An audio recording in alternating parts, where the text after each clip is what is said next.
Hi everybody. Today I'm going to talk about a few tips on how to gauge your next tenant.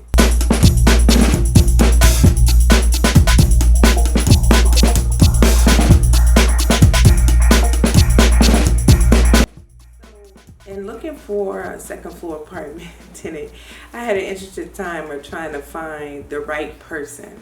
I'm not going to say I have found the right person, but definitely found a better one than usual. Okay, so one of the first tips I'm going to tell you is to trust your gut. Trust your gut. Lord have mercy, trust your gut. Your gut will give you these cues to let you know if that person is the right one or not. For instance, I had a tenant that came in, and I could show you my place. I'll insert pictures here, right? Not too shabby, eh?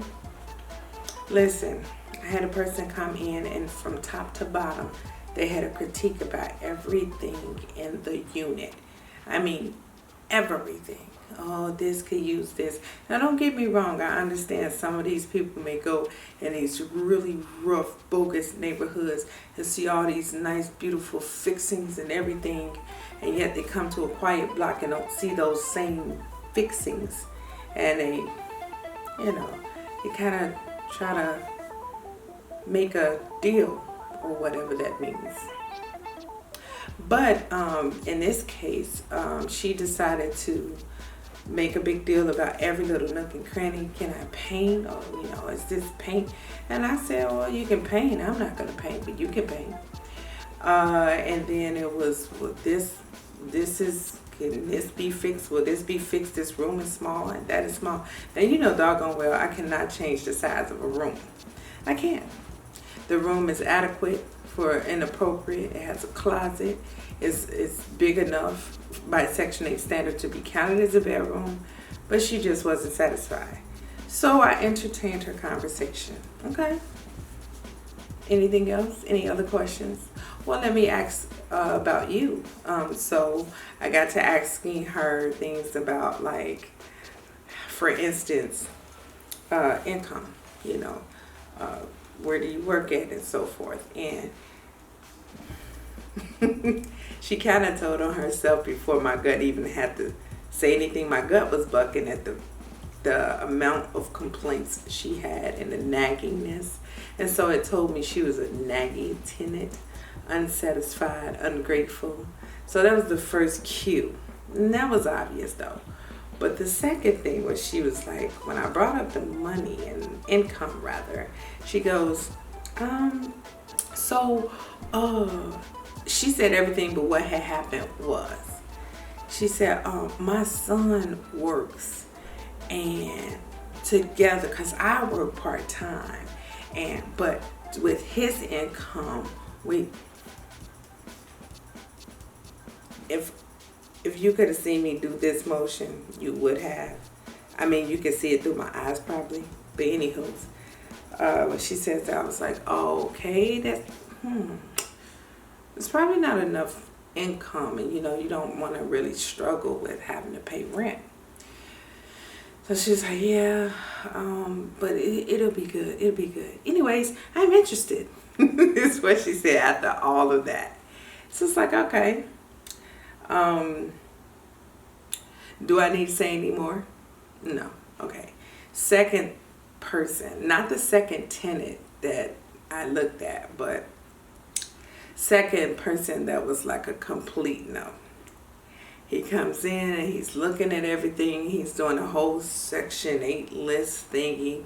And what these tenants don't know is I am a 20-year-old Section 8 tenant.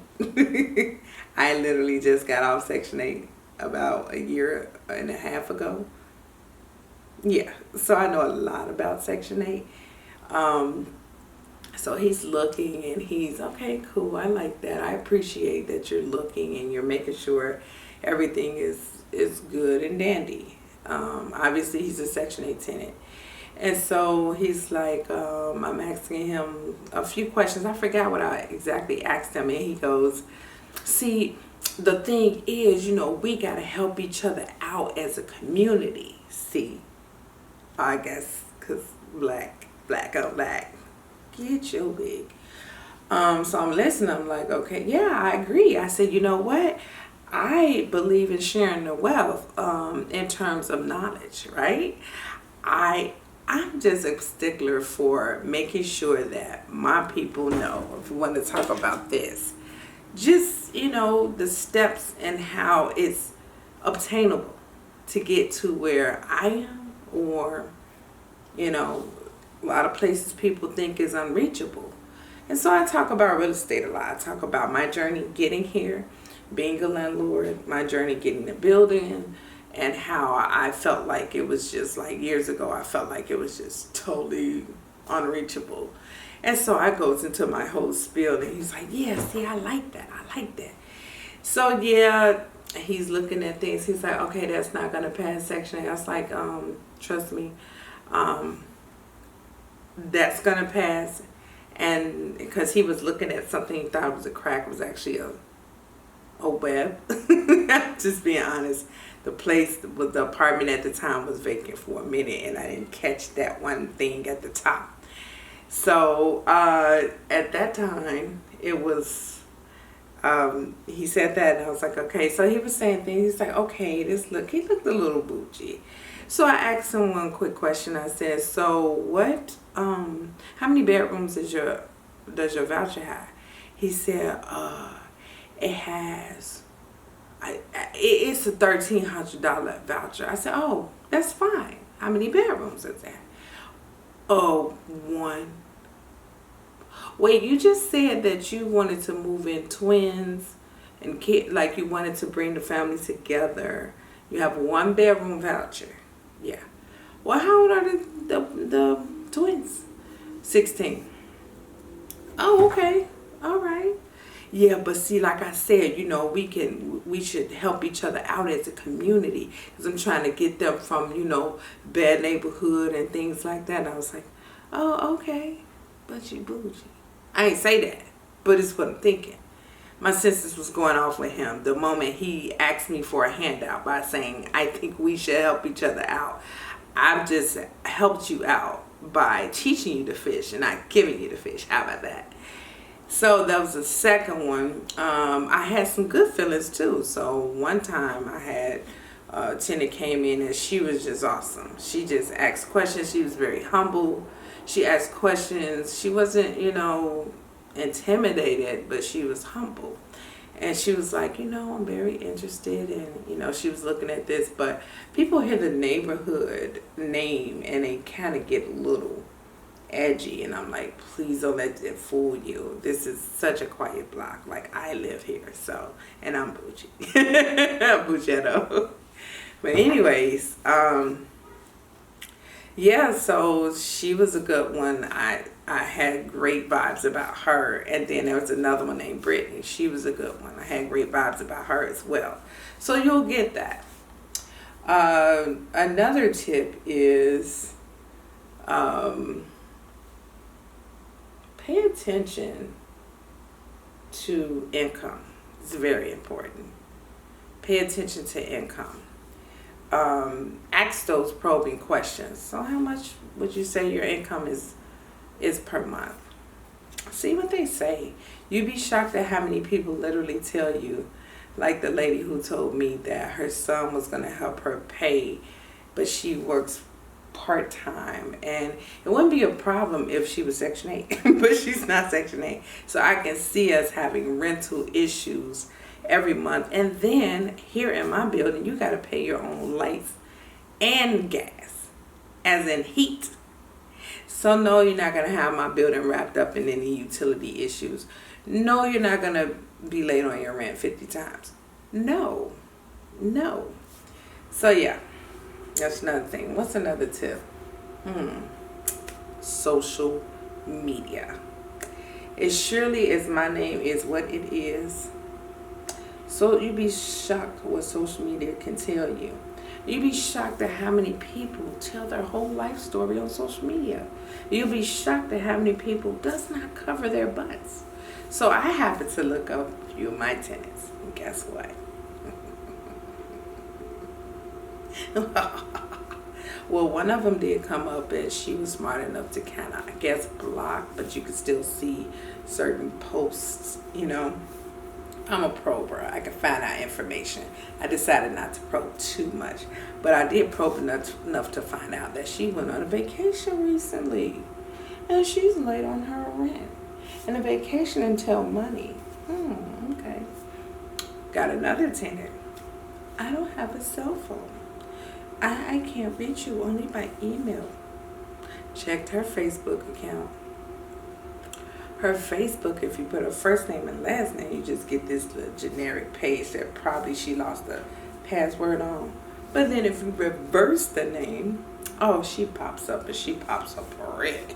She pops up so hard I could have left a post on her page. Guys, are you serious? Huh? So on her page, I got a chance to see who she was, how she really is, beyond the facade that she tries to do. I see that she does hair downstairs. She does braids, girl. And that she does have many side hustles, plus her few jobs. And that she lied about a phone. She had a phone. According to social media, she's had a phone probably since she started, and lied and said that she don't have a phone and that it broke and she didn't have one back yet. Liar. Can I stand liars? Goodness. But kind of find out, yeah, according to her posts, she posts every single day, a number of times a day. There's no way you have a computer and you don't have a cell phone. You have a phone, honey. And even if you're logging into your boyfriend's phone or your daughter's phone, which doesn't make sense. Everybody has a phone these days, and not landline, cell phone. You ain't logging on that many times. That means you gotta have their phone with you all throughout the day. Come on, guys. But anywho, to you future landlords and you landlords, check social media. You'll be shocked what you see. What else? If you live in a building, pay attention to your surroundings. It'll tell you a lot. You'd be shocked. I'm minding my own business, walking down the stairs, the front way. Lo and behold, Miss Thing, who does not have a phone, is loud talking with somebody. And so I'm like, okay, well, maybe it's somebody else in the house. Nope, not for days. She getting it. She on the phone. She riding around and she getting it. And I'm just like, really? Did you have to lie like that? Whatever's your business, but to lie, say you don't have a phone. Why? Why? I could just knock down on the door. Like, really? Are you trying to hide from me? Now, I heard there is this little saying that tenants are more scared of their landlords than you think. Me? I'm so nice. I'm so sweet. Told her to take off the late fee as a Christmas present. That's me. I gave her tips if she needed it. That's me. Why would I be intimidated? But so she was busted. Another thing, pay attention to who's coming in and out your building. But you know what? That's post move-in. I'm talking too much. But this is, I guess it can go for before and after the tenant. But going back to before, what else? Credit checks, background checks. When you see those, really pay attention. I did make a small mistake that's starting to cost me a little bit. Pay attention to how many times they move. It kind of makes a big difference.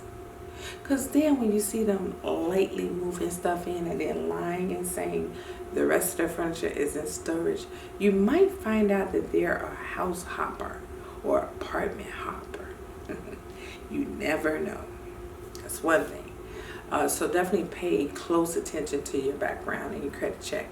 I don't care how thirsty you are to finally have rented an apartment. Be very careful. That I learned. Ooh, that it's kind of, it bit me. Just a bit. It bit me. What is another tip of scanning? I said that. Pay attention to patterns, late patterns, how many times they answer their phone when you're just checking back to see with them, how they are with their kids. Ask questions about their kids. At least one of my tenants was honest, and she said he has ADHD and he be all over the place. So when he went boom, boom, boom, boom, boom, boom, boom, stomping, I was like, poor baby. I had a child who's ADHD. I totally understand. He can't be running down there like that, but I understand. I get it. But I was very, I was a little more hesitant to say anything. So I guess those are the tips. I can't think of anything else when you're after post. That'll be another video. I don't want to spill too much things. But anywho, those are my tips.